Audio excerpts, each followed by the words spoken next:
Buen día para todos. En esta sesión vamos a hablar vamos a iniciar la unidad 5, que trata acerca de la fisiología cardiovascular y vamos a hablar de forma muy general acerca de cómo se da la respuesta inmune. Como objetivos tenemos describir el funcionamiento del corazón desde el punto de vista mecánico, ¿sí? Describir el proceso de acople, excitación, contracción en ese músculo cardíaco, describir cómo se origina la actividad eléctrica del corazón y digamos, cómo esa actividad eléctrica es la base para la comprensión del electrocardiograma. Como objetivo 4 tenemos entender el funcionamiento del sistema vascular y cómo se regula el flujo sanguíneo en los tejidos, entender el concepto de hemostasia, los procesos de coagulación y cuál es la importancia en la homeostasis corporal, entender el concepto de presión arterial y describir de forma general cómo se da una respuesta inmune, obviamente mirando cómo todo este sistema cardiovascular y de respuesta inmune afecta o impacta en la función de los otros órganos en el cuerpo, en otros sistemas. Entonces, iniciando por generalidades del sistema cardiovascular, que va a desarrollar los dos primeros objetivos, tenemos las siguientes preguntas para que las piensen y las resuelvan ustedes mismos. ¿Cuál es la función del sistema cardiovascular? ¿Cómo funciona el corazón desde el punto de vista mecánico? ¿Cómo funciona el corazón desde el punto de vista eléctrico? ¿Y cómo se regula esa actividad cardíaca? ¿Y quién hace esa regulación? ¿O qué factores pueden regular esa actividad cardíaca? Entonces nosotros tenemos que el sistema cardiovascular está compuesto de forma muy general de tres grandes partes que lo integran y permiten su funcionamiento como un todo. Entonces nosotros vamos a tener por una parte el corazón, vamos a tener por otra parte la sangre y por otra parte los vasos sanguíneos. Entonces, corazón, la sangre y los vasos sanguíneos. Cada uno cumpliendo un papel específico. Aquí vamos a tener, por ejemplo, que el corazón es la bomba biomecánica del cuerpo, que va a impulsar una sangre que es a través de la cual se transporta diferentes nutrientes o desechos, también moléculas señal como hormona, y vamos a observar que esa sangre se transporta entonces a través de unos ductos que van a ser los vasos sanguíneos, que obviamente tiene unas propiedades intrínsecas, pueden ser también regulados para modificar esa cantidad de sangre que se lleva a un tejido determinado. Este sistema cardiovascular entonces está implicado en funciones muy importantes en el cuerpo, como la distribución de gases disueltos, oxígeno, CO2, ¿cierto? Distribución de moléculas para nutrición, crecimiento y reparación, digamos, como resultado, por ejemplo, del proceso digestivo, y eliminación de sustancias de desecho, entonces llevar sustancias, metabolitos ya, digamos, de desecho que producen las células hasta los diferentes sistemas de excreción, como por ejemplo la parte renal. Eso que se tiene acá entonces son funciones primarias del sistema cardiovascular. Como funciones secundarias entonces vamos a tener que sirve como puente para la señalización química entre diferentes partes del cuerpo. Entonces vamos a observar aquí las hormonas. Entonces, las hormonas se transportan a través de la sangre para llegar a diferentes tejidos en el cuerpo y modificar digamos modificar su acción. Disipación de calor, entonces cuando la sangre circula hacia la piel, eso permite entonces disipar calor, perder calor y mediar en la respuesta inflamatoria e inmune. Entonces a través de la sangre se están moviendo este tipo de celulitas, muchos factores asociados a la respuesta inmune que van a ir hacia el tejido, digamos que puede estar afectado por una infección en un momento dado. Entonces iniciamos con el corazón. Entonces básicamente el sistema circulatorio funciona gracias a que la sangre se mueve de forma permanente a través del organismo, se mueve de forma constante por el cuerpo.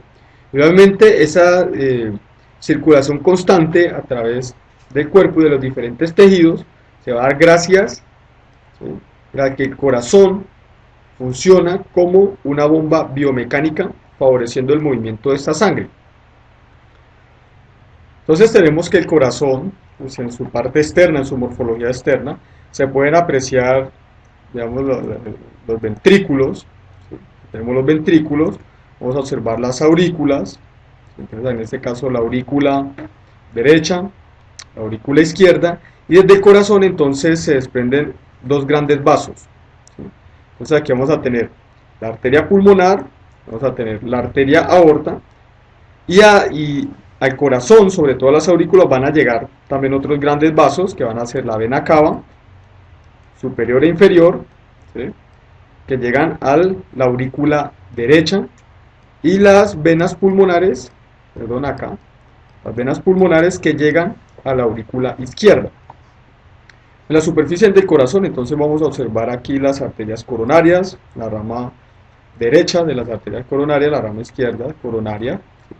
Realmente están rodeados de una capa grasa, realmente muy importante para la función cardíaca.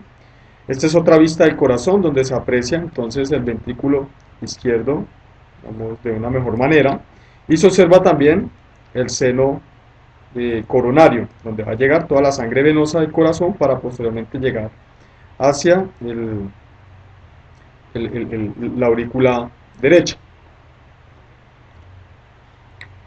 En la parte interna entonces podemos diferenciar claramente que ese músculo ventricular, pues ya hay presente dos cámaras.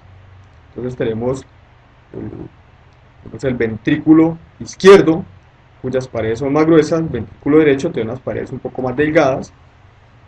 Vamos a observar la cámara auricular derecha, la cámara auricular izquierda, y vamos a observar acá cómo se originan los diferentes vasos sanguíneos. Y una cuestión muy importante es observar que entre las aurículas y los ventrículos pues vamos a encontrar unas válvulas. Estas válvulas tienen una función muy importante y es el evitar el flujo retrógrado de la sangre desde la aurícula, desde el ventrículo hacia las aurículas. ¿Sí? Cuando el corazón se contrae, entonces la válvula se cierra favoreciendo de que la sangre se mueva hacia los grandes vasos, en este caso la arteria pulmonar o la arteria aorta, ¿sí? Como lo vamos a ver más adelante en el ciclo cardíaco. Entonces cada válvula está compuesta de las unidades que van a ser las valvas, y esas valvas están conectadas a unos músculos papilares a través de unas fibras tendinosas, como observamos acá. ¿Sí? Tenemos las valvas conectadas a los músculos papilares a través de esas fibras tendinosas que evitan que las valvas, pues, digamos, se vayan en la dirección opuesta cuando se contrae el corazón y permita el flujo de la sangre desde el ventrículo hacia la aurícula. Además de estas válvulas, vamos a tener las válvulas semilunares, en este caso la válvula pulmonar y la válvula aórtica. ¿Sí? La válvula pulmonar, la válvula aórtica, que evitan el flujo entonces desde la parte arterial hacia los ventrículos, evita el flujo retrógrado, permitiendo entonces el movimiento unidireccional de la sangre.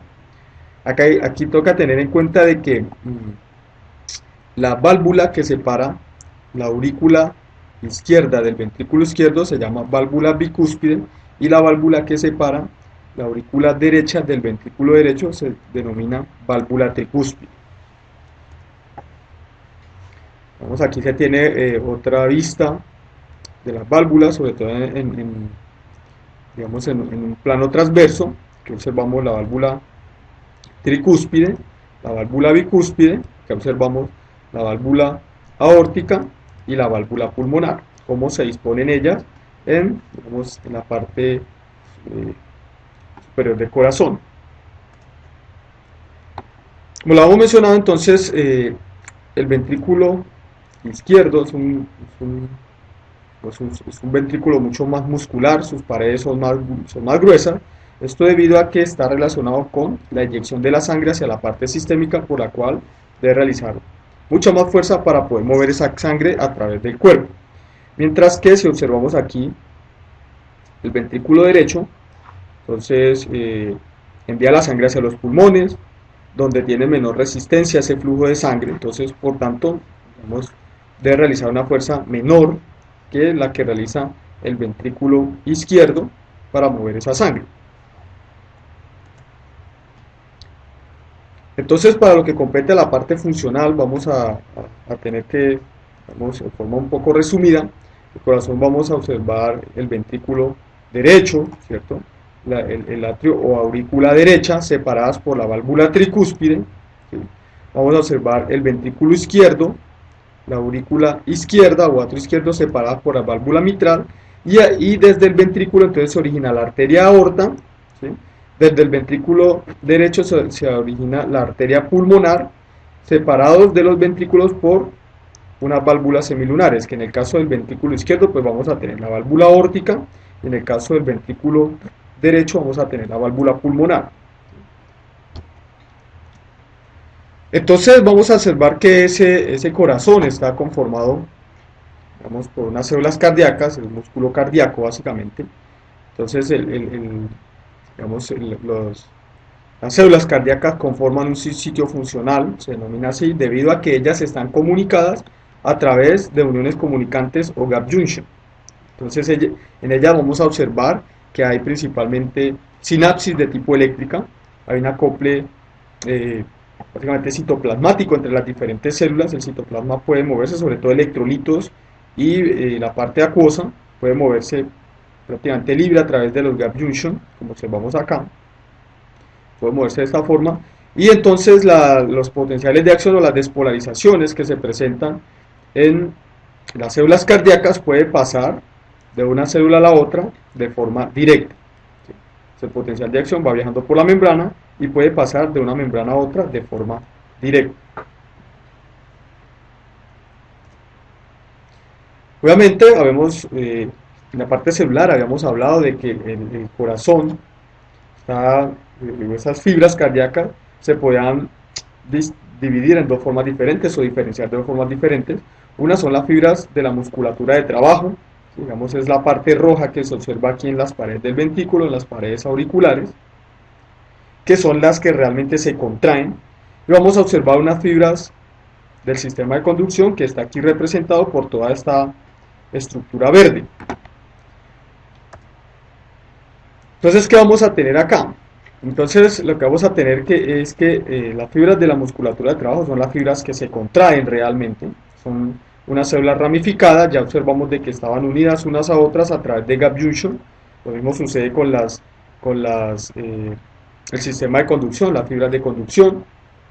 Ellas presentan estriaciones, tienen una, digamos, cierta similitud con las fibras de músculo esquelético, y como ya lo mencioné, entonces están comunicadas a través de gap junction. El sistema de conducción, entonces estas son unas células especializadas, son cardiomiocitos, son células cardíacas especializadas en conducir información principalmente. Estas células básicamente han perdido su capacidad de contracción y representan entre el 1 y el 2% de las células cardíacas que se especializaron en esta función de conducir información. De general podemos hablar de que estas son fibras autorrítmicas, y allí pues se produce entonces, se origina la actividad eléctrica cardíaca, ¿sí? Hay que tener en cuenta acá de que una característica muy importante del corazón es que el estímulo que origina la actividad cardíaca se produce de forma intrínseca en unas estructuras que se denomina el nodo sinusal o nodo atrioventricular. Se origina de forma intrínseca, y esto es lo que permite que el corazón funcione como una bomba. Esa función del corazón no va a depender, digamos, en este caso, la generación del estímulo para que el corazón se contraiga no depende del sistema nervioso. O sea, el corazón puede contraerse ex vivo, puede estar fuera del organismo y contraerse. Lo que hace el sistema nervioso entonces es básicamente modular esa función, y eso es una característica importante respecto al músculo esquelético, que en el músculo esquelético entonces digamos, el estímulo para que se contrajera es básicamente originado en el sistema nervioso, aquí es en el sistema de conducción, en el nodo sinusal o el nodo atrioventricular. En el caso de la actividad cardíaca, sí es muy importante, vamos, el rol del calcio en esta misma función. ¿Esto por qué? Esto porque, como vamos a ver posteriormente, el calcio puede entrar al interior de la célula, ¿sí?, y modificar la actividad cardíaca como tal, la actividad contráctil, ya que digamos, la forma de interacción entre el canal de calcio tipo L y el receptor de reanodina en el músculo cardíaco es diferente a lo que se observó para el músculo estriado. Entonces el calcio sí puede entrar a través de ese canal en forma abundante y modificar la función. Además de que observemos acá de que la concentración extracelular de calcio es alrededor de, entonces aquí eliminamos, alrededor de 12.000 veces, ¿sí?, la concentración extracelular respecto a la intracelular. Entonces el gradiente es bastante grande, ¿sí?, esa tendencia a entrar del calcio es bastante grande, entonces puede entrar y modifica esa función, como vamos a ver ahora. Como hemos hablado en la clase o en la sesión de contracción del músculo, acople excitación del músculo, la fisiología del músculo, entonces en el músculo cardíaco vamos a tener unos túbulos T y unos canales de calcio, ¿cierto? Unos canales de calcio tipo L en esos túbulos transversos, que en el caso del músculo esquelético, ¿sí?, se relacionaban por medio de un acople electromecánico, ¿sí? Esto es para músculo esquelético,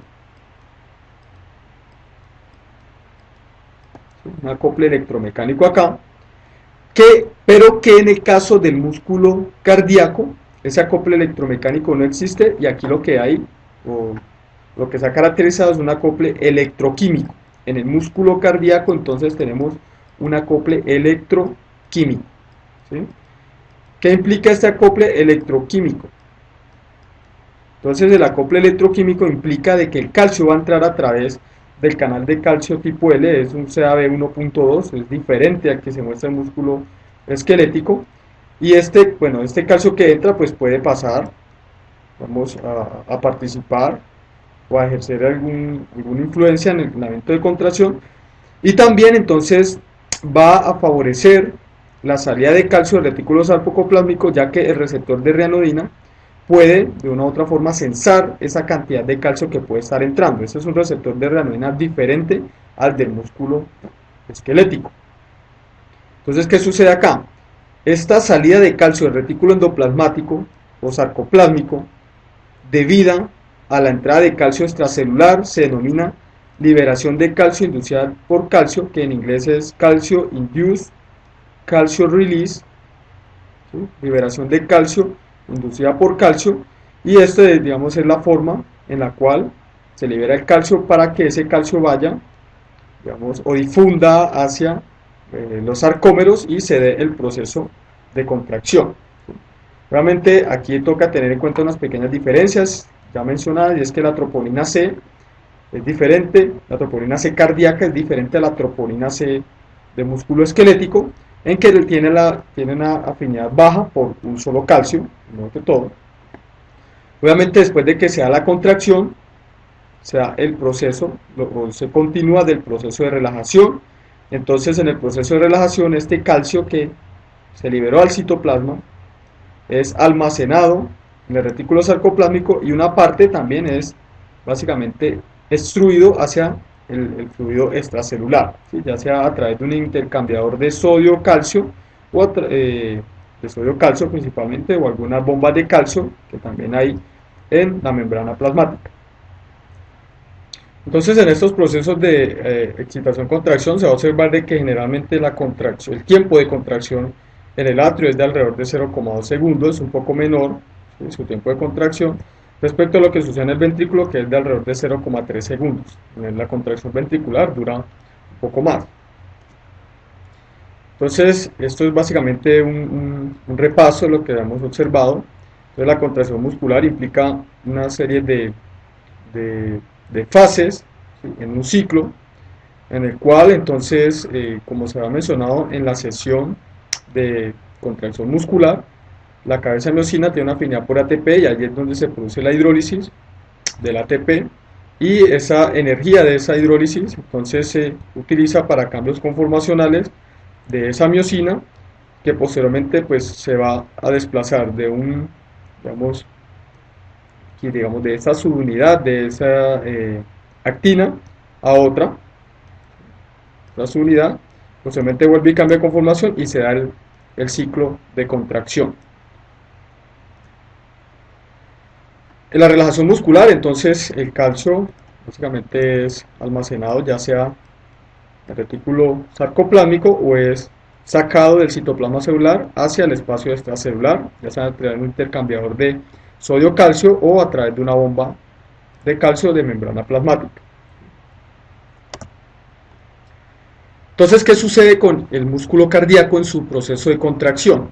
Como lo hemos mencionado, y pues se verán en más detalle en la siguiente sesión, el, el músculo cardíaco genera su actividad de forma intrínseca, ¿sí? A pesar de esto, entonces, este músculo cardíaco puede ser regulado por el sistema nervioso. Lo que hace el sistema nervioso es regular su actividad, ¿sí? Entonces, aquí vamos a observar la célula de músculo cardíaco, ¿sí? Esta célula puede tener, digamos, receptores adrenérgicos. En este caso vamos a hacer referencia a un receptor adrenérgico, ¿sí? Un receptor para norepinefrina. ¿Listo?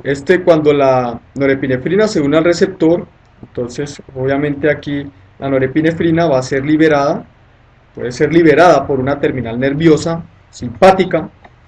Esto es sistema nervioso autónomo, parte simpática, que libera norepinefrina, y esta norepinefrina llega a su receptor y activa entonces una cascada metabólica que conduce a la activación de una quinasa, que en este caso va a ser la proteína quinasa A, que es la que tenemos acá, ¿sí? Esta proteína quinasa A pues puede fosforilar diferentes proteínas en el músculo cardíaco. Lo que se ha descrito es que es capaz de fosforilar, en este caso, el canal de calcio tipo R, ¿sí? Que se llama también el receptor de dihidropiridina o DHPR. También es capaz de fosforilar al receptor de rianodina o el canal para la liberación de calcio. También es capaz de fosforilar al fosfolamban, ¿sí? Que es una proteína que está asociada a la bomba cerca, ¿sí? Generalmente cuando está en el estado no fosforilado, entonces la bomba cerca disminuye su actividad, se ve inhibida su función. Esa es una de los efectos del fosfolamban. Entonces, ¿qué sucede? En el proceso de acople, excitación, contracción, cuando se despolarizaba la célula, cuando se despolariza, entonces en el túbulo transverso, el canal de calcio tipo L cambia de conformación y permite la entrada de calcio, ¿sí?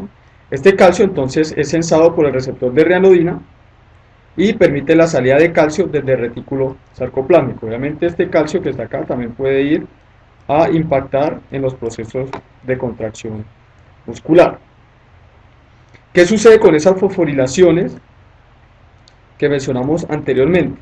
Entonces la fosforilación, digamos, tiene como efecto el modificar la actividad de estas proteínas. Entonces, por ejemplo, la fosforilación del canal de calcio tipo L, nivel cardíaco, incrementa, digamos, la probabilidad de apertura de este canal, ¿sí? Entonces el canal puede estar, digamos, más tiempo abierto, lo que permite la entrada de mayor cantidad de calcio, ¿sí? Y también se puede abrir digamos, desplazar un poco el voltaje de apertura del mismo canal, ¿sí? O sea, el caso es que permite que el canal esté abierto por más tiempo y más calcio puede entrar. Lo mismo va a suceder con el receptor de rianodina, ¿sí? Va a permitir entonces que la probabilidad de apertura de él sea mayor y por tanto más calcio puede salir hacia el citoplasma. Cuando hay bastante calcio en el citoplasma, entonces la contracción muscular va a ser mucho mayor, ¿sí? Entre mayor sea la cantidad de calcio a nivel citoplasmático, la contracción o la fuerza de contracción va a ser mayor, o sea, la fuerza o la tensión que puede desarrollar el músculo va a ser mayor. Esto entonces está relacionado, esta, digamos, fosforilación del canal de calcio tipo L, el receptor de rianodina, está relacionado con un incremento en la fuerza de contracción. Por otra parte, el efecto que va a tener esta fosforilación sobre el fosfolamban es que el fosfolamban va a quedar inhibido. Entonces, si él queda inhibido, la función de la bomba cerca va a ser completa, va a ser plena, y esto va a permitir entonces que ese calcio sea capturado, o sea, digamos, transportado de una forma más rápida hacia el retículo sarcoplásmico, se almacena más rápido, ¿sí? Entonces, ¿qué va a suceder en este caso?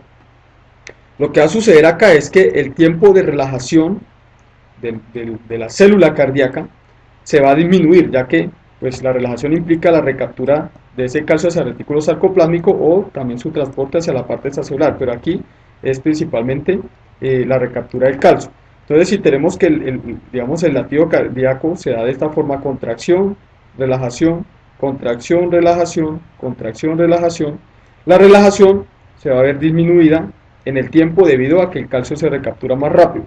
Entonces, como el calcio se recaptura más rápido, se da contracción, relajación más rápido, entonces la célula está lista de nuevo para una contracción, y como se está relajando muy rápido porque el calcio se recaptura más rápido, entonces está listo para una nueva contracción en menos tiempo. Entonces, ¿eso qué va a favorecer?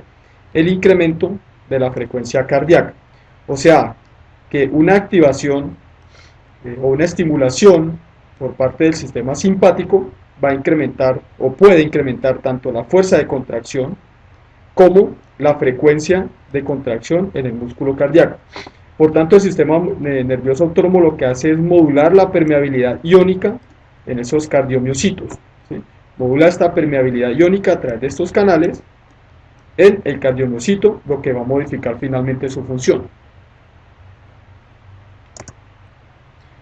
Entonces, ya habiendo visto cómo era ese proceso de contracción, que era básicamente un resumen, pasamos digamos, a tratar el tema del ciclo cardíaco. Entonces, para tener en cuenta siempre, ese es iniciado por una despolarización intrínseca en el corazón que se da de forma espontánea y generalmente es en el nodo sinoatrial, puede ser también en el nodo atrioventricular, y está caracterizada por dos fases: una fase diastólica, vamos a tener una fase sistólica, y para que se den estas fases y para toda la actividad cardíaca, digamos, esas válvulas cardíacas que habíamos mencionado, ¿sí? Las válvulas atrioventriculares y las válvulas semilunares que se encuentran acá, juegan un papel fundamental, ¿sí? ¿Cuál es ese papel de esas válvulas? Entonces, el papel es evitar el flujo retrógrado de la sangre en el corazón, ¿sí? Permitiendo entonces un flujo de la sangre en una sola dirección, y pues esto está, digamos, favorecido pues por todo el sistema vascular que conforma un circuito, un circuito vascular. ¿Qué vamos a tener acá? Entonces, en ese movimiento de la sangre en una sola dirección, vamos a tener que la sangre, vamos a hablar primero de toda la parte izquierda del corazón. La sangre llega desde los pulmones a través de la vena pulmonar a la aurícula izquierda. De la aurícula izquierda pasa al ventrículo izquierdo a través de la válvula bicúspide, ¿sí? De la válvula bicúspide. Cuando el corazón se contrae, entonces la válvula bicúspide se cierra y la sangre va a salir eyectada por la arteria aorta. Cuando el corazón se relaja, entonces la sangre, digamos, la sangre tiende a volverse al corazón, y pues eso es evitado gracias a que la válvula aórtica se cierra. Entonces, eso permite el movimiento del corazón en una sola dirección, de la vena pulmonar a la aurícula izquierda, de la aurícula izquierda al ventrículo izquierdo, y del ventrículo izquierdo hacia la aorta y el resto de, digamos, vasos sanguíneos sistémicos. ¿Qué sucede en la parte derecha del corazón? Entonces, a la parte derecha va a llegar la sangre a través de la vena cava superior e inferior hacia la aurícula derecha. De la aurícula derecha, entonces, la sangre pasa al ventrículo derecho, ¿sí? A través de la válvula tricúspide, ¿sí? Aquí tenemos la válvula tricúspide. Entonces, una vez la sangre pasa a través de la válvula tricúspide, el corazón se contrae y la sangre va a ser eyectada hacia la arteria pulmonar a través de la válvula pulmonar, ¿sí? Obviamente, cuando se contrae el ventrículo derecho, entonces la válvula tricúspide se cierra y evita que la sangre se devuelva hacia la aurícula, favoreciendo su movimiento hacia la arteria pulmonar. Cuando el corazón se está relajando, entonces la válvula pulmonar se cierra, evitando el flujo en dirección opuesta de esa sangre, y de esta forma completamos el circuito, digamos, cardiovascular. ¿Qué vamos a tener acá? Entonces, como lo mencioné anteriormente, generalmente el incremento en la frecuencia cardíaca implica es principalmente una modificación en el tiempo de relajación o el tiempo de diástole del corazón. ¿Esto qué significa? Lo que significa esto es que, por ejemplo, en condiciones normales, a 72 latidos por minuto, ¿sí? Entonces la sístole representa el 40% del tiempo. Entonces, vamos a hacer un pequeño dibujo acá. Entonces, si todo este es el ciclo cardíaco, esta línea representa el ciclo cardíaco, la sístole correspondería al 40%. Pues digamos acá, el 40%. Entonces el restante 60% corresponde a la diástole. ¿Sí? ¿Qué sucede cuando, por ejemplo, una persona entonces entra en actividad física y se incrementa la frecuencia cardíaca? Entonces lo que va a suceder acá es que el ciclo cardíaco se va a cortar. ¿Sí? El ciclo cardíaco se va a cortar, pero lo que se acorta generalmente va a ser toda la diástole. Entonces, en un ejemplo muy exagerado, entonces supongamos que esto es el ciclo cardíaco, básicamente la sístole va a seguir siendo en proporción similar a lo que teníamos en reposo. Esto es en reposo y esto es en actividad. Pero entonces ahora la sístole va a representar alrededor del 65%. Entonces aquí vamos a tener el 35% de diástole. ¿Sí? Entonces lo que se modifica realmente va a ser el periodo o el tiempo de diástole en el corazón. Entonces, como hemos mencionado, el ciclo cardíaco está dividido en dos fases, una fase sistólica, una diastólica. Ahora vamos a detallar qué es lo que sucede en esa fase de sístole, ¿sí? En la cual se da la eyección de la sangre. ¿Sí? Básicamente aquí vamos a observar que cuando el corazón se contrae se da la eyección de la sangre hacia la parte sistémica o hacia la parte pulmonar, ¿sí? Y básicamente esta sístole se ha dividido en dos periodos, un periodo de contracción isovolumétrica, ¿sí? Y un periodo de eyección ventricular, que vamos ya a describir cada uno de esos. En el periodo de eyección lo que se ha podido determinar es que alrededor del 60% de la sangre, ¿sí?, que es capaz de contener el ventrículo es eyectada cuando se termina la contracción. O sea que si tenemos que todo este es el volumen de sangre ventricular, al final de la contracción, o sea, pasando de este estado a este, va a quedar un poco de sangre, que es eso que está aquí, va a quedar un poco de sangre en el ventrículo que no se puede eyectar debido a que llega ya a su máxima contracción. Esta porción de sangre que tenemos acá entonces es la que va a ser eyectada a través de las arterias. Y otra descripción que se ha hecho del funcionamiento cardíaco es que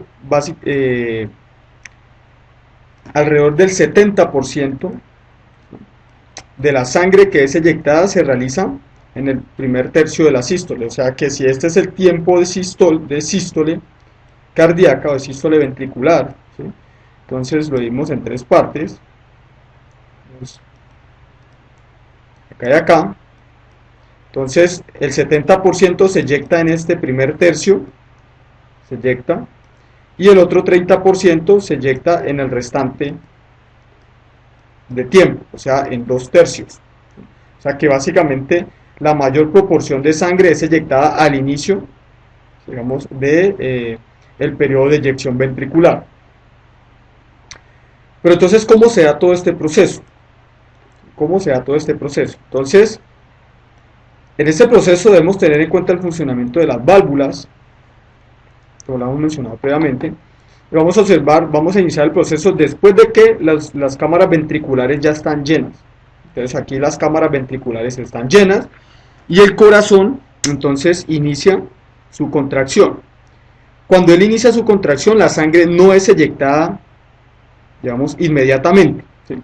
En este caso lo que sucede es que cuando inicia la contracción se cierran las válvulas atrioventriculares, ¿sí?, o auriculoventriculares, en este caso la bicúspide y la tricúspide. Digamos que previo al inicio de la contracción ya las válvulas semilunares, la aórtica y la pulmonar, estaban cerradas, ¿sí?, Por tanto, en este momento de contracción todas las válvulas están cerradas y no hay cambio de volumen sanguíneo. Por eso se llama contracción ventricular isovolumétrica. No hay cambio del volumen sanguíneo en las cámaras ventriculares. Pero lo que sí está cambiando, o el parámetro que está cambiando fuertemente, se está elevando fuertemente, va a ser la presión sanguínea a nivel ventricular, ¿sí? Esa presión que ejerce los ventrículos sobre la sangre se está incrementando.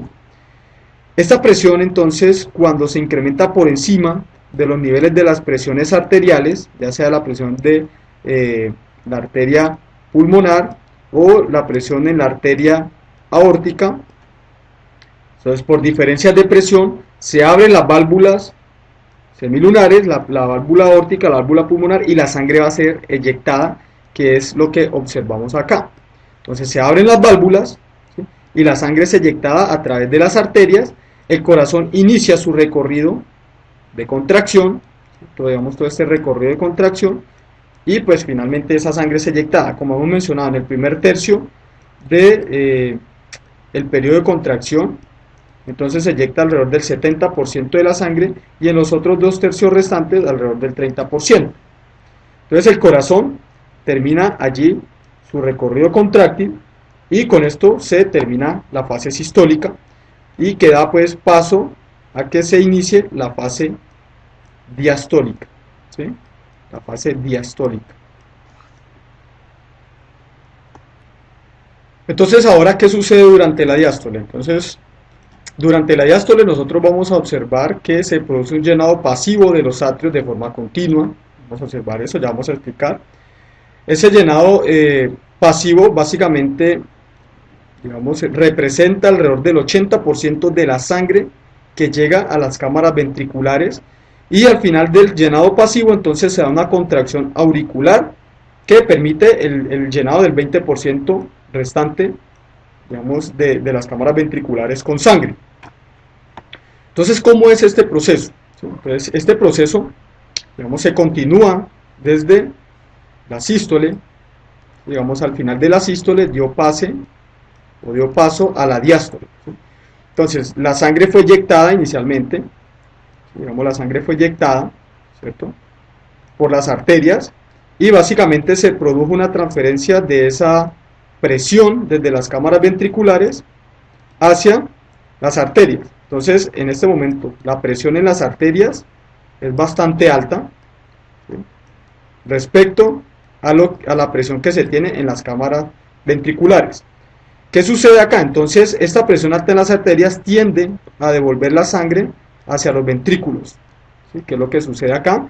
Y esto entonces favorece el cerrado de las válvulas semilunares, la aórtica, en este caso la aórtica, y la pulmonar, evitando el flujo de sangre de nuevo hacia los ventrículos desde las arterias.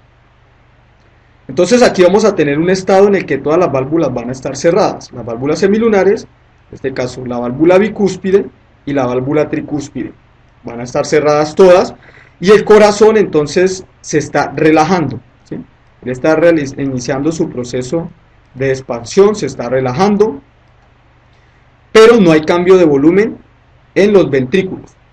Entonces a esta característica, a este evento se le denomina la relajación ventricular isovolumétrica. Se está relajando, pero no hay cambio de volumen en los ventrículos, porque todas las válvulas están cerradas.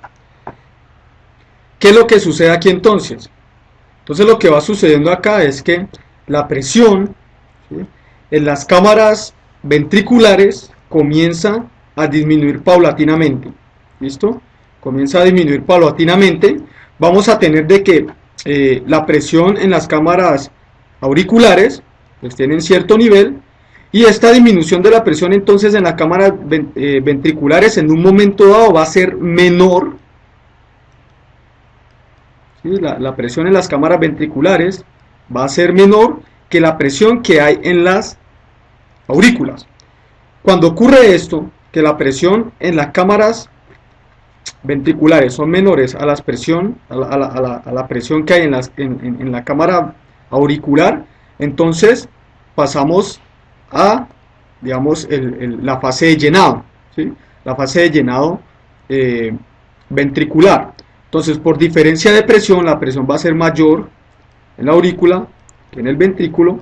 Entonces, la sangre pues facilita la apertura de la válvula, en este caso tricúspide, digamos, cuando hablamos respecto a todo el corazón del lado derecho, o la válvula bicúspide, si estamos hablando del corazón en el lado izquierdo. Entonces, esta válvula se abre por diferencia de presión y permite entonces el llenado pasivo, ¿sí? Ese llenado pasivo entonces va a llenar digamos, los ventrículos hasta un 80% que tenemos acá.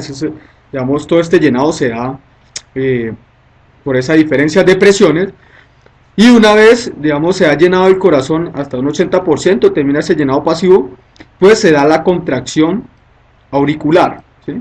Se da la contracción auricular y termina de ingresar un 20% de sangre adicional de forma forzada hacia los ventrículos, ¿sí? Terminando, digamos, el proceso de llenado.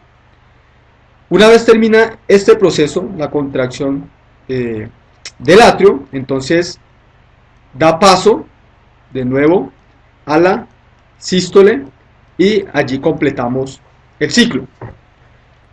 Entonces, para ver todo en su conjunto, vamos a observar qué es lo que pasa en todo el ciclo cardíaco, mirándolo de corrido, ¿sí? Entonces vamos a iniciar por la sístole.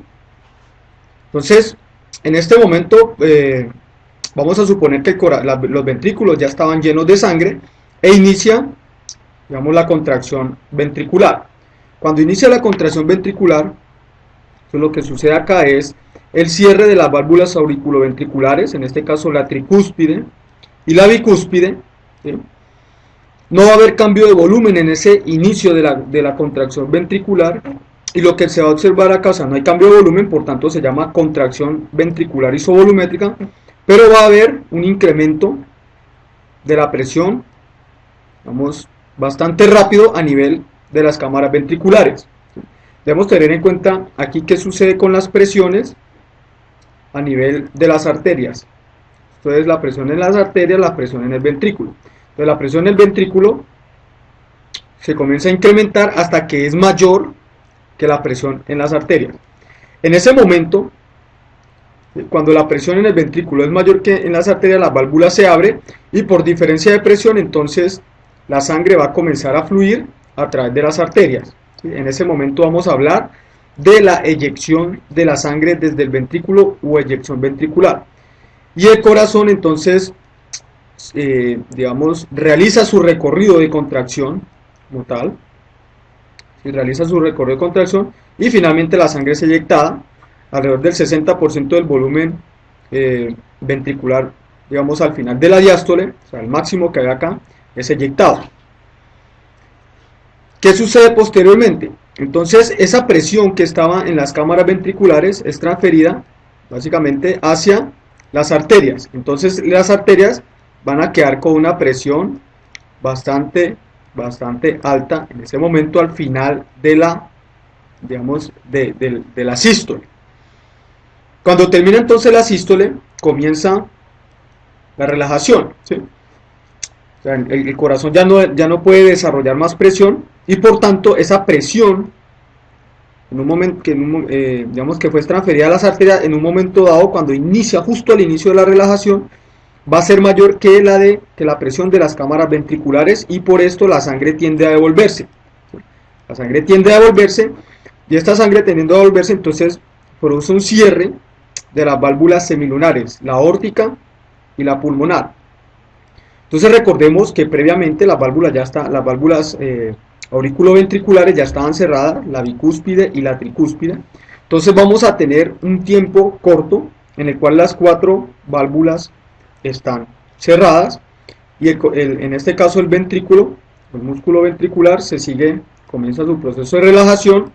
Como están cerradas, entonces no hay cambio del volumen, entonces vamos a hablar de una relajación ventricular isovolumétrica. En este caso entonces la presión en las cámaras ventriculares comienza a descender. Va a llegar un punto en que la presión en las aurículas, ¿sí? Las aurículas va a ser mayor que en la de los ventrículos, y esto va a conllevar a la apertura de las válvulas auriculoventriculares. Entonces, la tricúspide y la bicúspide, y se va a iniciar el proceso o la fase de llenado ventricular. Inicialmente, entonces, el llenado es por diferencia de presiones, mayor la presión auricular que ventricular, ¿sí? Mayor la presión auricular es mayor que la presión ventricular, y esto va a favorecer ese llenado pasivo. Esto favorece entonces la entrada de sangre hasta un 80% del volumen máximo que puede contener acá, del volumen pues en reposo que puede contener, y finalmente se da entonces la contracción atrial o la contracción auricular, que favorece el llenado de un 20% adicional de sangre de esos ventrículos. Se favorece el llenado por la contracción atrial.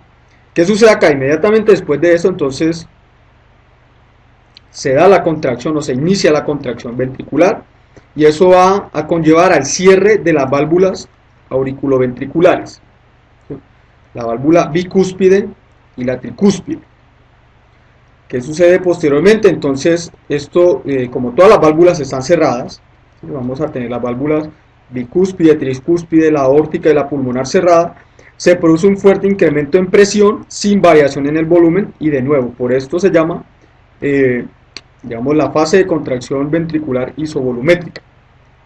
Una vez se supera, digamos, la presión a nivel de las cámaras ventriculares es mayor que la que está en las arterias, entonces la sangre es eyectada, y vamos a tener un ciclo infinito que va a pasar por todas estas diferentes fases, ¿sí?, del ciclo cardíaco, ¿sí? Entonces vamos a tener la contracción ventricular isovolumétrica, vamos a llamar la contracción isovolumétrica, luego la eyección ventricular, luego la relajación isovolumétrica, luego el llenado pasivo, la contracción atrial, luego de nuevo la contracción ventricular, y así sucesivamente en un ciclo que va a ser infinito mientras estemos vivos. Entonces, en este ciclo cardíaco, pues hay varios parámetros que están implicados, ¿sí?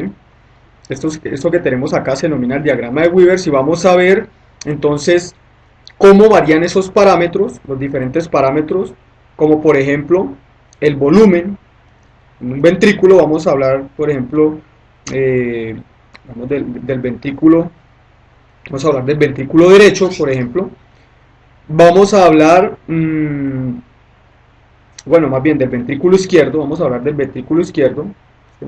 Vamos a hablar de las presiones que se desarrollan allí a nivel del ventrículo izquierdo, ¿sí?, principalmente, y las presiones entonces vamos a hablar de tres diferentes. Una es la presión a nivel de la arteria aorta, otra que está aquí, digamos, trazada en rojo, otra va a ser la presión a nivel de a nivel del atrio, ¿sí?, izquierdo, que está trazada en verde, y una va a ser la presión, la otra va a ser la presión a nivel del ventrículo izquierdo, que va a ser la graficada en azul. Obviamente hay otros parámetros allí implicados, como la actividad eléctrica. Todo esto está coordinado en el tiempo, sincronizado en el tiempo, y unos sonidos cardíacos que vamos a hablar más adelante. Entonces, ¿qué sucede acá? Lo que sucede acá es, cuando estamos en la contracción atrial, ¿sí?, aquí llegamos de un llenado pasivo, la contracción atrial favorece el llenado pasivo, entonces implica que la presión en el atrio va a ser mayor que la presión del ventrículo, y por eso se da de forma pasiva el llenado. Aquí hay una diferencia de presión entre la curva verde y la curva azul. Cuando se da la contracción atrial, entonces la presión en el atrio es ligeramente mayor que la del ventrículo, por eso sigue entrando un 20% de volumen adicional hacia el ventrículo. Aquí tenemos alrededor del 80%, y aquí llegamos a un 100%, ¿sí? Entonces, en este caso los ventrículos se terminaron de llenar. Es lo que tenemos acá. ¿Qué sucede posteriormente? Se inicia la contracción ventricular. Eso favorece el cierre de las válvulas auriculoventriculares, bicúspide y tricúspide. En este caso vamos a hablar de la bicúspide. Como todas las válvulas están cerradas, entonces no hay cambio inicial del volumen. Entonces el volumen aquí en esta región, en esta pequeña región, mantiene constante, ¿sí? Vamos a volver a mencionar, el volumen mantiene constante, pero lo que sucede acá es un fuerte incremento en la presión al interior del ventrículo. ¿Sí? Esta fase de contracción isovolumétrica se mantiene hasta que la presión en la cámara ventricular sea mayor que la presión que hay en las arterias, en este caso la aorta. ¿Sí? La presión en la aorta, cuando se está digamos, la presión diastólica básicamente, va a ser alrededor de 80. Esa es la menor presión que se tiene en la aorta en condiciones normales. Entonces el ventrículo debe desarrollar una presión ligeramente mayor, se abre la válvula aórtica y la sangre es eyectada. Esa misma curva la vamos a obtener para digamos, la parte derecha del corazón, pero en unas presiones un poco menores. Bueno, unas presiones menores. La sangre comienza entonces, en este punto se abre la válvula aórtica. ¿Qué sucede posteriormente? Entonces, como se abre la válvula aórtica, comienza el proceso de vaciado, ¿sí?, del ventrículo. Obviamente la presión se incrementa más, en este caso la presión va a estar por encima, la presión del ventrículo va a estar por encima que la presión en la aorta, como observamos acá. Entonces por eso la sangre fluye del ventrículo a la aorta, y hay un momento dado entonces en que el corazón termina su recorrido de contracción y no puede generar más, digamos, más presión como tal. Entonces parte de esa presión fue transferida a la aorta. Como el corazón digamos, termina su recorrido, la presión que desarrolla comienza a disminuir, ¿sí? Y en un punto entonces se igualan las presiones aórticas y la presión que está en la cámara ventricular. En un momento dado tiende a igualarse y la sangre entonces tiende a volverse, ¿sí?, hacia los ventrículos nuevamente. Aquí está el remanente de sangre que queda allí. La sangre tiende a volverse y esto entonces conlleva al cierre de las válvulas aórtica y pulmonar. En este caso principalmente la aórtica, que es lo referido a esta gráfica. Se cierra la válvula aórtica. ¿Qué sucede posteriormente? Entonces, como digamos, la arteria aorta es elástica, pues simplemente lo que sucede allí es una onda dicroica básicamente, que luego va a mover esa sangre a través del sistema arterial, y cuando se cierra entonces digamos, esa válvula aórtica, ¿sí?, comenzamos el periodo de relajación. Aquí ya comienza el periodo de relajación. Las 4 válvulas están cerradas, ¿sí?, la bicúspide, la tricúspide, la aórtica y la pulmonar están cerradas. Entonces lo que sucede allí es una disminución en la presión en la cámara ventricular, ¿sí?, una presión rápida, una caída de presión realmente rápida, que en un momento dado lo que va a suceder acá es que va a ser menor que la presión que está en la aurícula, ¿sí? La presión en la aurícula siempre es baja, pero en este punto entonces llega un momento en que la presión va a ser menor. En ese momento en que la presión en el ventrículo es menor que en la de la aurícula, se abre la válvula bicúspide, ¿sí?, acá, perdón, se abre la válvula bicúspide y permite el llenado de la cámara ventricular izquierda. Entonces, mientras la presión en la aurícula sea mayor que en el ventrículo, va a haber llenado de forma pasiva durante, en este caso la diástole, se va a dar el llenado pasivo. Entonces toda esta región, llenado pasivo mayor, la presión auricular que la ventricular siempre, y luego se da la contracción atrial nuevamente. Entonces aquí en el llenado pasivo, aquí cuando se abre la válvula auriculoventricular, entonces se comienza el llenado pasivo, y luego se da la contracción atrial. En este caso el atrio izquierdo favorece el llenado final de ese ventrículo con sangre, y reiniciamos de nuevo el ciclo, ¿sí? Reiniciamos de nuevo el ciclo, variando todas modificando todos esos parámetros, estas variables, durante dicho ciclo.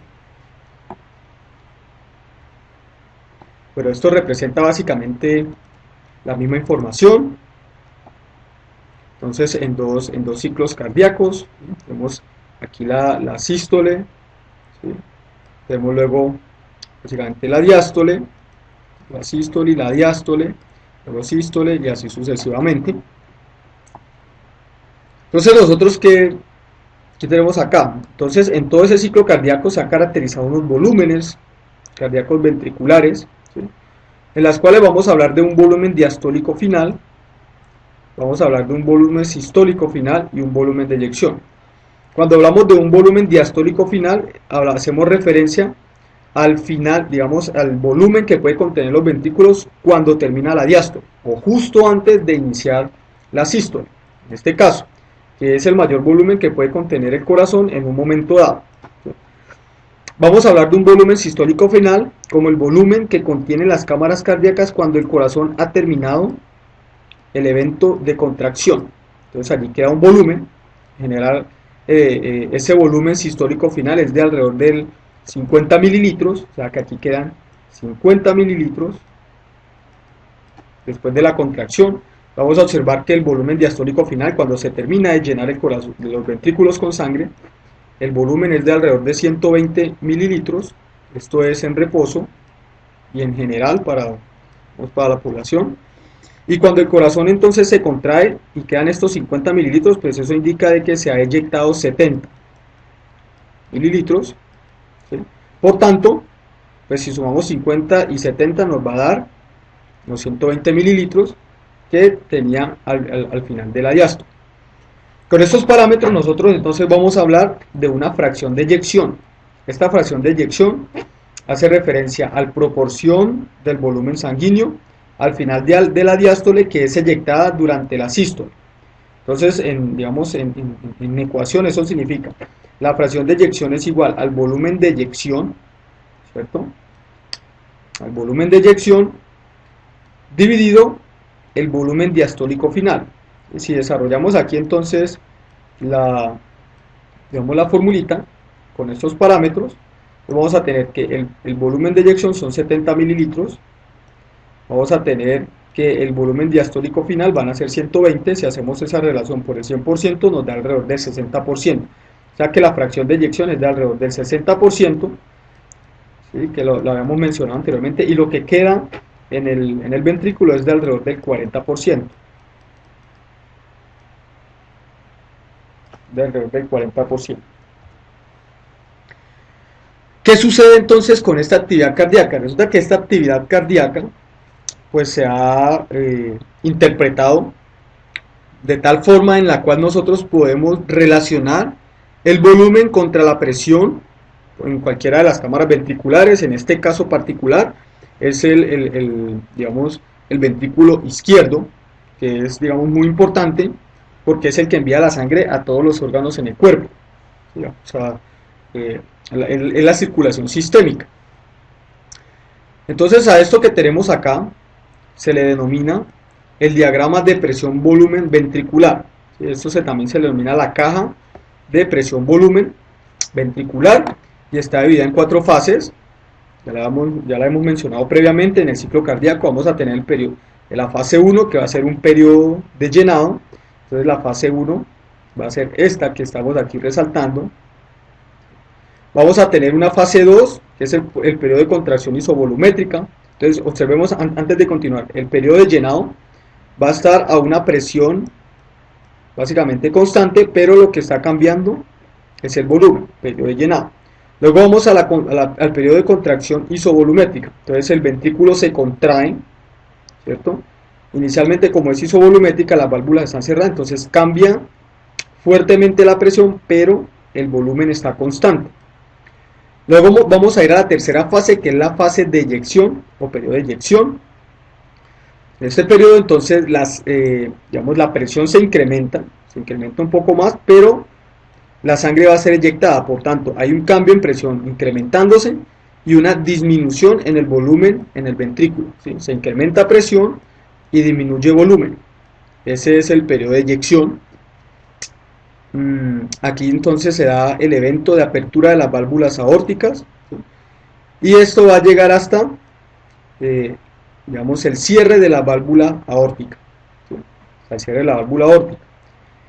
En este momento, cuando tenemos el cierre de la válvula aórtica, vamos a hablar entonces que llegamos a la fase 4, periodo de relajación isovolumétrica. El corazón se comienza a relajar, observemos que no hay cambio en volumen, pero sí hay un cambio fuerte en presión, ¿listo? Hay un cambio fuerte en presión, pero no hay cambio en volumen. Entonces, relajación isovolumétrica. El cambio en presión es disminución fuerte en presión.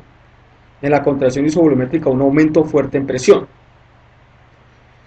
¿Qué vamos a tener acá? Entonces lo que nosotros tenemos acá es que vemos esta región rosada me va a representar el trabajo, ¿sí?, ventricular, generalmente el ventrículo izquierdo, que realiza para eyectar la sangre. Si nosotros no podemos hallar esta misma curva para el ventrículo derecho, en general para el ventrículo derecho es más pequeño, sería algo como esto, ¿sí? Entonces aquí tendríamos la válvula pulmonar, apertura de la válvula pulmonar, cierre de la válvula pulmonar. Es la misma curva, pero en una, digamos, con presiones menores. ¿Qué sucede con estos diagramas de presión-volumen ventricular? Este diagrama que tenemos acá, que hablamos anteriormente en la diapositiva anterior, entonces hace referencia al diagrama de presión-volumen en un estado de reposo, ¿sí? Esto que está acá es lo que está contenido en esta parte. Resulta que el corazón puede modificar ese diagrama de presión-volumen dependiendo de la actividad en la cual pueda estar, digamos, respondiendo. Si vamos a hablar de ejercicio, entonces por ejemplo esas presiones que se desarrollan a nivel del ventrículo pueden ser mayores, ¿sí?, porque el músculo cardíaco puede ser estimulado, entonces se puede llenar un poco más, digamos en un ejercicio extenuante, el volumen ventricular puede llegar hasta 150, hasta 180 mililitros, ¿sí? Cuando se produce entonces la contracción isovolumétrica, entonces esta contracción isovolumétrica lo lleva, como por ejemplo en ejercicio la presión arterial se puede incrementar, entonces esta presión puede incrementarse fuertemente y luego darse, en este caso, todo esto es contracción isovolumétrica, luego sigue aquí la fase de eyección, puede ir un poco más, puede ser un poco más grande, todo este diagramita, toda esta caja, diagrama de presión-volumen, en un estado de ejercicio, ¿sí?, por ejemplo. O también se puede utilizar para determinar si hay personas que tienen algún tipo de proceso patológico. Digamos, por ejemplo, vamos a suponer una persona que tiene hipertensión arterial, entonces en condiciones de reposo esta persona pues tiene la relajación isovolumétrica normal, tiene el llenado normal, pero el corazón entonces debe realizar una presión mayor para poder eyectar la sangre, ¿sí? Entonces llegamos al cierre de las válvulas auriculoventriculares, entonces la cajita se abre un poco más, o sea, debe realizar más trabajo para poder eyectar la sangre, y pues esto es, digamos, permite determinar estos problemas. Entonces, digamos que con esta misma diagrama de presión-volumen se pueden asociar unos términos que se denominan los conceptos de precarga y poscarga, ¿sí? En general, estos términos de precarga y poscarga se usan para evaluar las propiedades contráctiles del músculo cardíaco, aunque aquí lo vamos a ver de forma muy general, no alcanzamos a entrar mucho en detalle. Tenemos que la precarga, entonces nos indica el nivel de tensión que tiene el músculo cardíaco cuando se comienza a contraer, o sea, la presión diastólica final, ¿sí? Hace referencia a qué presión tiene el corazón en este punto, al final de la diástole, y eso en general se relaciona con el volumen que puede estar almacenando. Entonces, en términos, digamos, más generales, no se habla de la presión, sino del volumen con el cual se llena el corazón, pero técnicamente debe ser tratado como la presión, ¿sí? Entonces, entre mayor sea la cantidad de volumen sanguíneo que esté llegando al ventrículo, vamos a hablar de que la precarga va a ser mayor, ¿sí? La precarga va a ser mayor, el músculo se estira un poco más, entonces este nivel de estiramiento, el nivel de tensión de ese músculo cardíaco va a favorecer de que se pueda contraer con una mayor fuerza para inyectar ese volumen de sangre, como observamos acá. Si nos movemos un poco más para acá, el músculo va a estar un poco más estirado y él en un momento dado, entonces al contraerse es capaz de desarrollar una fuerza de contracción mayor y posiblemente unos niveles de presión mayores. Entonces, ¿qué se tiene? A mayor nivel de precarga, mayor el volumen diastólico. ¿Y eso de qué va a depender? Entonces, esto depende primero del tiempo de diástole y la segunda del retorno venoso. El retorno venoso entonces hace referencia a la cantidad de sangre que llega por la vena cava, esta sería la vena cava, hacia la aurícula derecha, ¿sí? Hacia la aurícula derecha. Si llega más sangre a través de la vena cava, si llega más sangre a la aurícula derecha, ¿sí? Entonces esa sangre pues, puede ser movida hacia el ventrículo y el ventrículo se ve obligado, se ve distendido un poco más y él va a inyectar un volumen mayor de sangre. O si la diástole dura mucho, entonces da más tiempo para que se pueda llenar ese ventrículo con mayor cantidad de sangre, entonces la precarga puede aumentar. El otro concepto va a ser la poscarga. Entonces la poscarga hace referencia, digamos, a la carga contra la cual debe luchar o la carga la cual debe vencer el ventrículo para poder eyectar la sangre. Entonces en otras palabras hacemos referencia a la poscarga como la presión que debe vencer el ventrículo, finalmente la presión en la aorta, si vamos a hablar del ventrículo izquierdo, aorta, para poder mover o eyectar la sangre, ¿sí? Entonces, nosotros podemos hablar de que la poscarga puede estar incrementada, por ejemplo, cuando hay hipertensión arterial, debido ya sea a aterosclerosis, por ejemplo, o una activación anómala del sistema nervioso simpático que conlleva vasoconstricción, ¿sí? Entonces, esta presión ya no va a ser este nivel de 80, sino que, por ejemplo, puede ser 110, 120, entonces el corazón debe realizar una presión mucho mayor para poder inyectar la sangre, ¿sí? Y también se va a cerrar la válvula aórtica a un nivel de presión mayor, por ejemplo a 160, 150, entonces ahí tenemos problema de hipertensión y el corazón puede padecer por esto, debido a que puede hipertrofiarse debido a la fuerza que debe hacer, o también puede sufrir, por ejemplo, como está más activo, debe realizar más fuerza, más trabajo, entonces requiere más flujo sanguíneo y si el flujo sanguíneo no es suficiente, supongamos que hay un estrechamiento de la coronaria, podría sufrir un infarto cardíaco, ¿sí? Un ataque cardíaco. Entonces con esto que hemos mencionado de los diferentes volúmenes, ya sabemos que el corazón se contrae a una determinada frecuencia dependiendo del estado de la persona, pues podemos hablar del gasto cardíaco. Este gasto cardíaco entonces hace referencia al volumen de sangre eyectado por el ventrículo izquierdo, ¿sí? O también en este caso puede ser el derecho, en unidad de tiempo. En unidad de tiempo generalmente va a ser cada minuto, ¿sí? Entonces el gasto cardíaco, esto es cardiac output, el gasto cardíaco en mililitros por minuto va a ser igual al volumen sistólico, que en inglés es stroke volume, volumen sistólico, ¿sí? Multiplicado por la frecuencia cardíaca. Entonces, obviamente aquí si miramos las unidades, latidos con latidos se dividen y quedan mililitros por minuto, que son las unidades del gasto cardíaco. Si tomamos un ejemplo, entonces el gasto cardíaco para un hombre, ¿sí?, de estatura promedia, se tiene que, digamos, el volumen diastólico para este hombre es de alrededor de 70 mililitros por cada latido, ¿sí? Y el corazón se contrae a una frecuencia de 75 latidos por minuto. Entonces, realizando esta multiplicación nos da de que el gasto cardíaco es de alrededor de 5.250 mililitros por minuto, que en litros por minuto va a ser 5,25 litros por minuto. Este volumen es cercano al volumen total de sangre que tiene una persona de, digamos, promedio de 70 kilogramos. Pero ¿qué pasa entonces con este gasto cardíaco? Resulta que este gasto cardíaco, ¿sí?, sobre todo el parámetro del volumen de eyección, ¿sí?, que es este de acá, el stroke volume o volumen de eyección, va a depender de tres parámetros diferentes. Uno va a ser la precarga, que ya la mencionamos, o sea, la cantidad de sangre que puede contener el ventrículo en un momento dado. Entre mayor volumen, entonces vamos a hablar de mayor precarga, menor volumen, menor precarga. Vamos a hablar de la contractibilidad, ¿sí?, este otro parámetro, la contractibilidad. Entonces, hace referencia a qué tanta fuerza de contracción desarrolla, o qué tanta tensión en la contracción desarrolla el músculo. Y también depende de la poscarga, que hace referencia a la presión que debe vencer el músculo ventricular para poder realizar la eyección.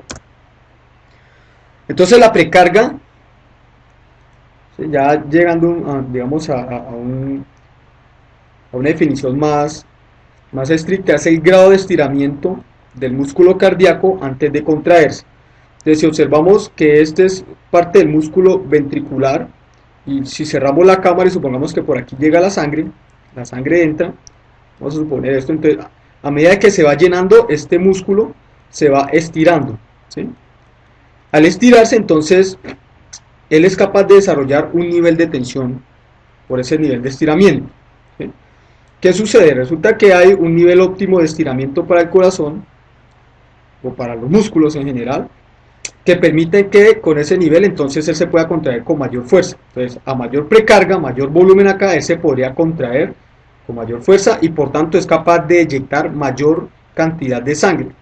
Como lo mencionamos anteriormente, esto va a depender de la duración, el tiempo que dure la diástole y la cantidad de sangre que esté retornando a este, digamos, a este ventrículo.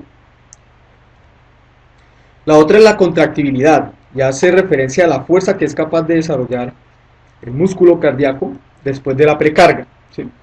Entonces, vamos a observar que a mayor contractibilidad, ¿sí?, la fuerza con la que se puede contraer este músculo, entonces mayor va a ser el volumen de sangre inyectado. Y nosotros vamos a hablar entonces de que puede haber un ionotropismo positivo, ¿sí? Cuando hablamos de ionotropismo positivo, entonces el corazón se contrae más, por ejemplo, puede entrar más calcio al músculo cardíaco, y entre más calcio haya en el músculo cardíaco, entonces más fuerte va a ser la contracción. O ionotropismo negativo, que hace referencia a que la entrada de iones, por ejemplo, el músculo cardíaco va a ser menor y por tanto la contracción va a ser menos fuerte, y muchas veces eso está modulado por la rama simpática del sistema nervioso autónomo. Entonces aquí entramos a recordar lo que hablamos de la célula cardíaca, cómo era estimulada por el sistema nervioso simpático, cómo producen las fosforilaciones en el receptor de reanodina, en el canal de calcio tipo L, ¿sí?, y en el fosfolamba, que permitía entonces unos mayores niveles de calcio a nivel citoplasmático. Bueno, sobre todo para el canal de calcio tipo L y el receptor de reanodina. Y la poscarga hace referencia a la presión, a la presión que debe superar el ventrículo, ¿sí?, que debe ser superada en la válvula semilunar, en este caso digamos la aórtica o la pulmonar, cualquiera, vamos a hacer referencia a la parte izquierda, para que ésta se abra. Entonces, a menor poscarga, mayor volumen diastólico.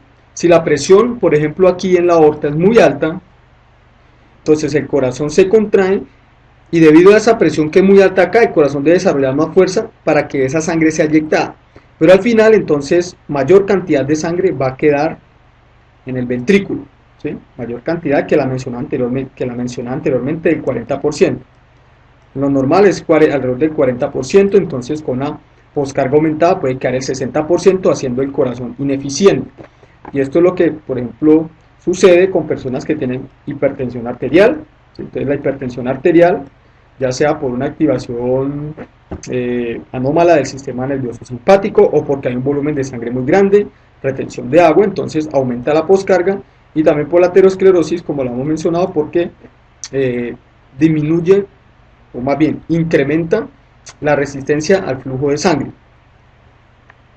Además de todo lo que hablamos anteriormente, de esos volúmenes ventriculares y la relación presión-volumen, en el corazón se ha determinado, se ha podido caracterizar que él genera unos sonidos cardíacos. Estos sonidos cardíacos dependen tanto de la actividad cardíaca como tal, como el flujo de sangre, ¿sí?, que se da pues a través de él. Entonces lo que se tiene es que este primer sonido, o sea, en los sonidos cardíacos se han identificado varios sonidos. Tenemos un primer sonido de forma normal, un segundo sonido, hay un tercer sonido y pues un cuarto sonido o un sonido atrial. En general estos dos pues son un poco más difíciles de escuchar. Los que son más generales o más frecuentes son que se presenten el primero y el segundo sonido, y estos son los que nosotros vamos a estar referenciándonos ahora. Entonces el primer sonido está relacionado principalmente con el cierre de las válvulas auriculoventriculares, ¿sí?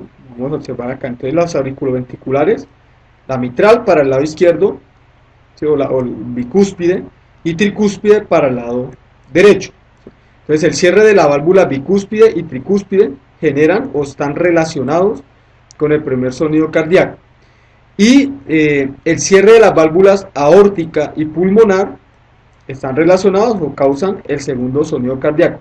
Pero ¿cómo se genera esto? ¿Cómo se genera entonces el primer sonido? Como ya habíamos hablado anteriormente, entonces el corazón cuando inicia su contracción, entonces lo primero que sucede es un cierre. Vamos a borrar acá un momento.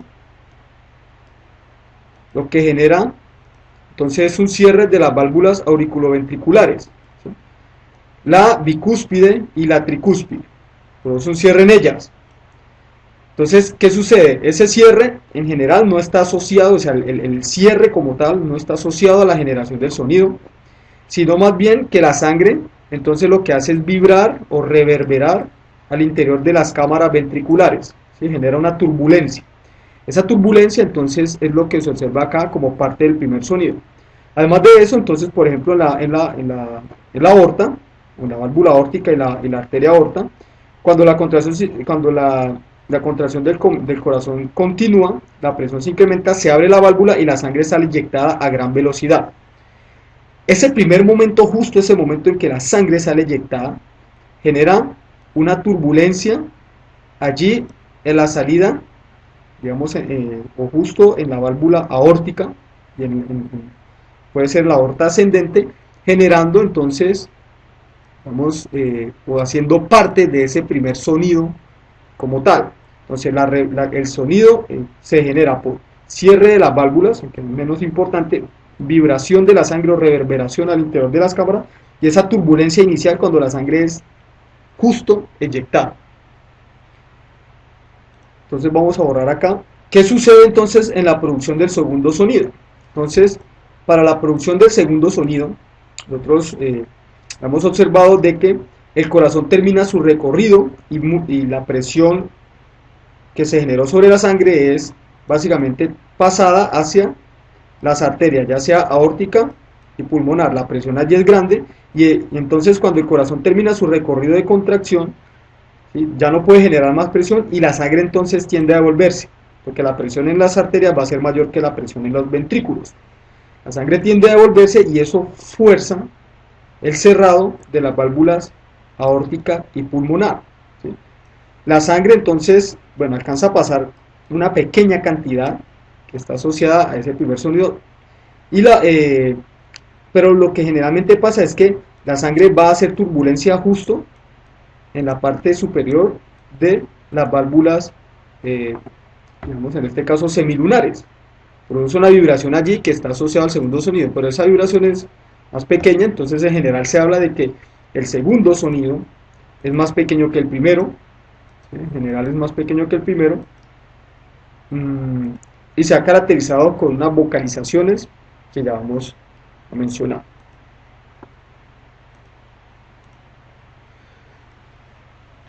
Entonces, esos sonidos que se generan tienen como característica de que son sonidos de poca intensidad. Entonces, cuando se quiere, digamos, escuchar los sonidos cardíacos con un estetoscopio, observamos acá, debe haber un silencio, debe haber bastante silencio, ¿sí? Ya que ellos son sonidos de baja frecuencia, ¿sí? Principalmente, son ruidos de baja frecuencia, y pues como ya lo mencionamos, de poca intensidad. Se han caracterizado para el primer sonido como un loop, ¿sí? Y el segundo sonido como un do. Entonces, cuando se habla de los sonidos cardíacos, se dice es el loop, do, loop, do. Que el primer sonido entonces es más prolongado, una pausa más corta, el segundo, ¿cierto? Es más corto y agudo que el primero, con una pausa más larga. ¿A qué hace referencia a las pausas? Entonces la pausa hace referencia a esto. Tenemos varios sonidos acá, entonces del primero al segundo es una pausa corta, observamos acá, del segundo al primero entonces hay una pausa más larga y así sucesivamente. Entonces estos sonidos pues en general en la parte clínica se escuchan a través de un estetoscopio y vamos a observar que ese estetoscopio pues permite lo que se denomina como auscultación de los sonidos cardíacos, ¿sí?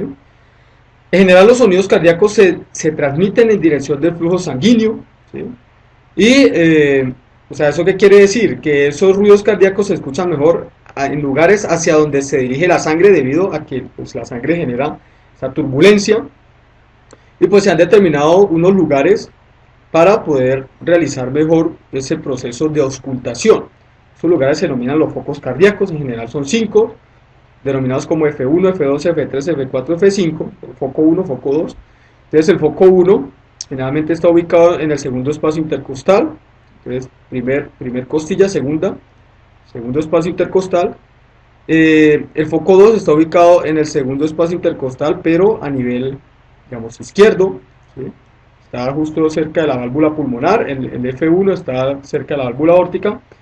El, el foco 3 está generalmente en el tercer espacio intercostal y allí pues está más relacionado con la válvula pulmonar, ¿sí?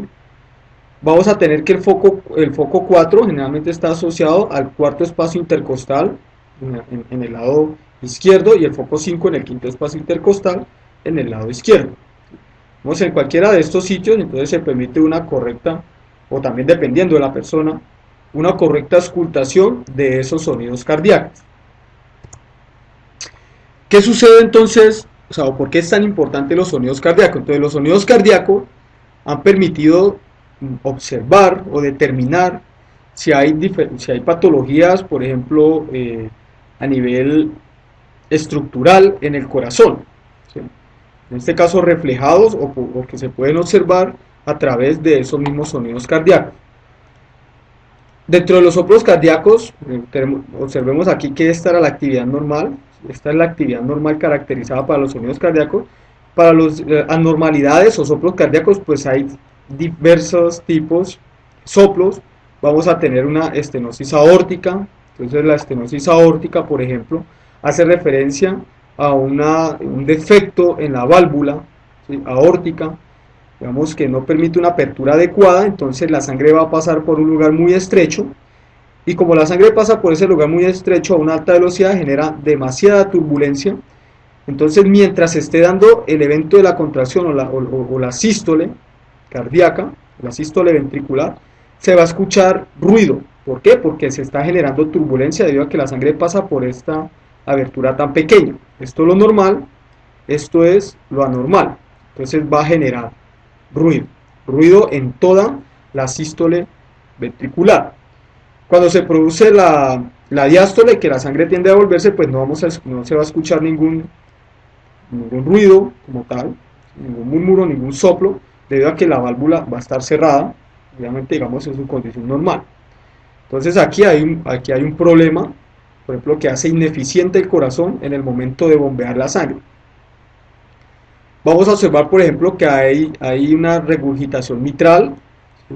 En este problema, la regurgitación mitral hace referencia, en este caso, a un cierre anormal de la válvula mitral, ¿sí?, o la bicúspide. Entonces lo normal es que cuando se produce la contracción, la válvula se cierra completamente y toda la sangre va a pasar es hacia la aorta, ¿sí? No hay flujo retrógrado hacia el ventrículo. Pero cuando hay un problema aquí en esta válvula bicúspide, entonces parte de la sangre, como el corazón, digamos, el ventrículo izquierdo se contrae de una forma tan fuerte, tan potente, entonces parte de la sangre retorna a la aurícula a través de una abertura pequeña, generando turbulencia, ¿sí? Genera una pequeña turbulencia allí, que puede ser, digamos, captada, ¿sí?, durante toda la sístole ventricular. También podemos encontrar una regurgitación aórtica. En este caso es que la válvula aórtica puede que no cierre bien. Cuando la válvula no cierra bien, entonces parte de la sangre que está en la aorta se devuelve hacia el ventrículo, ¿sí? Entonces esto sucede durante la diástole, perdón, cuando la válvula aórtica se cierra, comienza la relajación del ventrículo, la sangre se devuelve de la aorta al ventrículo. Entonces vamos a escuchar un sonido, ¿sí?, durante toda la diástole ventricular. Vamos a observar también que existe lo que se conoce como una estenosis mitral o una estenosis de la válvula, digamos, bicúspide, que es cuando se contrae la aurícula. Entonces tiene un defecto allí, que genera una turbulencia, o sea, no se abre adecuadamente la válvula, genera una turbulencia, entonces cuando hay la contracción auricular genera un ruido, ¿sí? Sobre todo al final, que es cuando se produce dicha contracción auricular. Y otro problema que se tiene es el conducto arterioso persistente. El conducto arterioso persistente hace referencia, digamos, a un problema congénito en el cual una comunicación entre la arteria aorta y la arteria pulmonar, que es normal durante la vida fetal, no se cierra, ¿sí? Entonces, en las personas pues, que sufren de este problema, se va a generar ruido cardíaco durante todo el ciclo cardíaco, o sea, un ruido permanente, debido a que la sangre está fluyendo desde la aorta, ¿sí? A través de un conducto pequeño y de forma turbulenta hacia la parte de la arteria pulmonar. Sí, obviamente esto es bastante contraproducente, puede generar daños a nivel pulmonar, generar hipertensión pulmonar, como veremos más adelante. Entonces, ¿qué sucede con estos sonidos cardíacos? Ya esta gráfica la habíamos estudiado anteriormente. Entonces vamos a observar que esos sonidos cardíacos se corresponden con unas partes específicas de ese ciclo cardíaco. Entonces vamos a volver a ver toda esta gráfica, que es lo que sucede acá, ¿sí? Simplemente por repetición, para que quede bien entendida esta parte. Entonces vamos a observar que cuando el atrio se contrae, entonces esto favorecía el llenado final de las cámaras ventriculares, porque es aquí mayor la presión en la aurícula que en el ventrículo, se termina de llenar, y luego se inicia la contracción isovolumétrica. Entonces la contracción isovolumétrica lo que hace es mover las válvulas, cierra las válvulas auriculoventriculares, la bicúspide y tricúspide, y ese cierre genera una vibración de la sangre en las cámaras ventriculares. Eso está asociado al primer sonido, ¿sí? Obviamente vamos a observar que posteriormente la presión en las cámaras ventriculares es grande, mayor que la que está en las arterias, se abren las válvulas semilunares, en este caso la aórtica y la pulmonar, y la sangre en ese primer instante sale a una alta velocidad. O sea, aquí observamos detenidamente, ¿sí? Observamos aquí detenidamente, cuando la sangre ya está siendo eyectada, aquí, cuando la sangre ya está siendo eyectada, el volumen ventricular está disminuyendo, todavía se produce sonido. Eso es debido a esa turbulencia en esa parte inicial. Entonces, la vibración de la sangre en las cámaras ventriculares y esa turbulencia de la sangre justo al inicio de la eyección ventricular generan el primer sonido cardíaco. Entonces la sangre es eyectada posteriormente, ¿sí? Observamos cómo es esa relación de presiones entre el ventrículo y la aorta. En un momento dado, entonces la presión en el ventrículo va a ser menor que la presión en la aorta, y eso favorece que la sangre tienda, ¿sí? Acá, perdón un momento, que la sangre tienda a devolverse, ¿sí? Hacia las cámaras ventriculares. ¿Listo? Tiende a devolverse hacia las cámaras ventriculares. Eso favorece un cerrado forzado de dichas válvulas semilunares, un cierre forzado de las válvulas semilunares que genera el segundo sonido, ¿sí? Pero obviamente ese segundo sonido no está solamente dado por eso, sino a la vibración de la sangre justo por encima de esas válvulas semilunares, ¿sí? Como observamos acá, todo ese proceso, justo allí se produce toda la vibración y produce el segundo sonido. Además de los sonidos S1 y S2 que hablamos anteriormente, entonces también vamos a tener un S3 y un S4, no vamos a entrar en detalles en ellos. Generalmente el S3 se habla de que es un sonido que puede ser normal en niños, y puede ser normal en algunos adultos, aunque en los adultos mayores de 40 años se asocia con un problema a nivel ventricular, ¿sí? Se puede considerar patológico. Y el S4, entonces, en general se habla que está asociado a algún tipo de problema, como por ejemplo hipertensión arterial o coartación aórtica. ¿Listo? Entonces, pero en este no vamos a entrar en detalle. En este caso, para digamos, objetivos del curso, nos interesa principalmente lo que sucede con S1 y con S2. Entonces, ¿qué tenemos como resumen? Entonces, de todo lo que tenemos aquí, de todo lo que mencionamos, tenemos como resumen de que la actividad cardíaca desde el punto de vista mecánico, ¿sí? Desde el punto de vista mecánico, porque todavía no hemos entrado a hablar de qué es lo que pasa a nivel eléctrico en el corazón. Primero, la idea es entender qué pasa en el funcionamiento mecánico. En este funcionamiento mecánico, pues está implicado el cambio de muchas variables, ¿sí? A nivel cardíacas, como la presión, ya sea presión a nivel ventricular, la presión a nivel auricular o la presión a nivel arterial, ya sea del lado derecho o izquierdo del corazón, del volumen sanguíneo, ¿sí? Y pues obviamente el cambio de posición de estructuras como las válvulas, ya sean auriculoventriculares o semilunares, que van a permitir entonces ese flujo unidireccional de la sangre en todo el sistema cardiovascular. Obviamente todo esto en condiciones normales en un sujeto determinado. Entonces con esto terminamos esta sesión. Muchas gracias.